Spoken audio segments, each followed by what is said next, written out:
Bem-vindo ao módulo de roteiro da análise do eletrocardiograma, uma forma de sistematizar toda a sua avaliação eletrocardiográfica e evitar que você esqueça ou evite analisar uma situação considerada importante.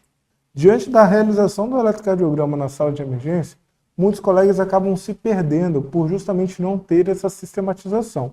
Fazendo uma analogia à nossa anamnese, temos sempre a avaliação da queixa principal, da HDA, que é a história da doença atual, da história patológica pregressa. E isso tudo ordenado na nossa cabeça faz com que justamente a gente siga uma sequência e esqueça de perguntar algo relevante para o nosso paciente.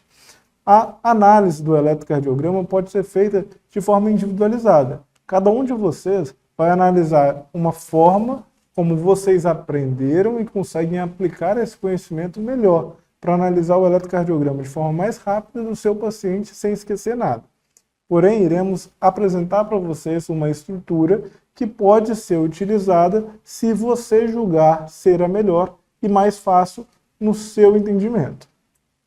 Para mim, eu sigo uma etapa de 10 passos. Então, o primeiro passo é avaliar sempre a identificação.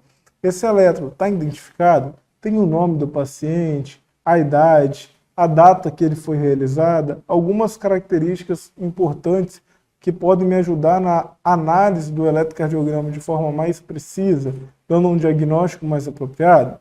O segundo passo, a calibração, A calibração, esse eletrocardiograma, ele está calibrado de forma adequada? Igual comentamos, numa amplitude de 10 milímetros, que é a amplitude relacionada à letra N, ele está numa velocidade de registro ideal de 25 milímetros por segundo, ele tem um posicionamento correto dos eletrodos, então ele é um eletrocardiograma válido e pode ser analisado.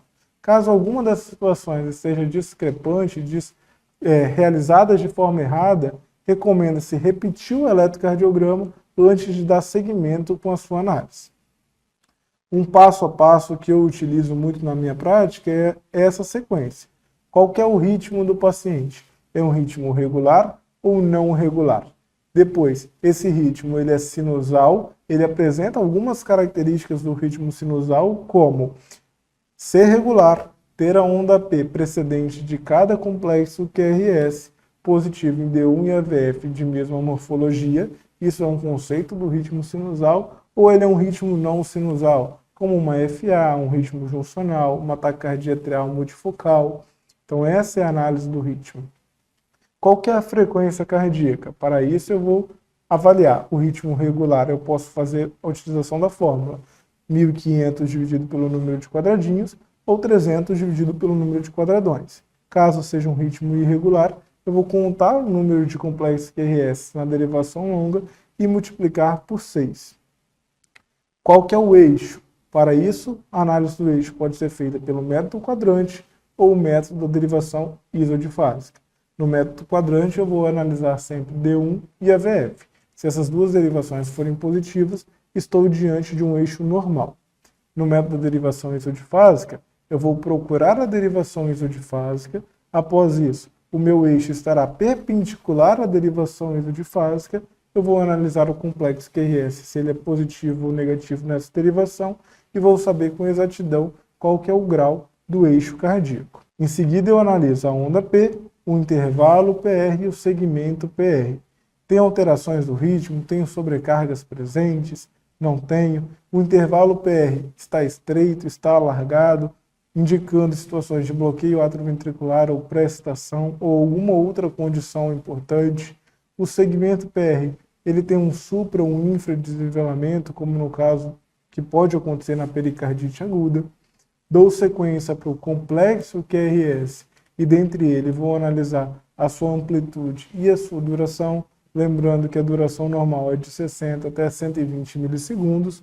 A onda T, analisando a sua morfologia e simetria, está positiva, negativa, apiculada.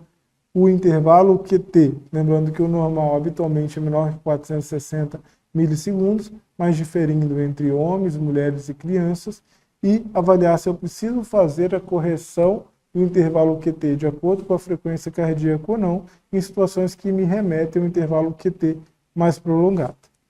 Se existe supra- ou infradesvelamento do segmento ST, comum nas situações de síndrome coronariana aguda, e, por fim, demais alterações e peculiaridades que são evidenciadas no eletrocardiograma e estão relacionadas ao diagnóstico final desse paciente. Essa foi uma análise, uma simples maneira de você seguir toda uma ordem e evitar esquecer um ponto específico. Agora você tem um momento de treinar, praticar, colocar em prática todos esses ensinamentos para ver qual que é o melhor roteiro que se aplica para você.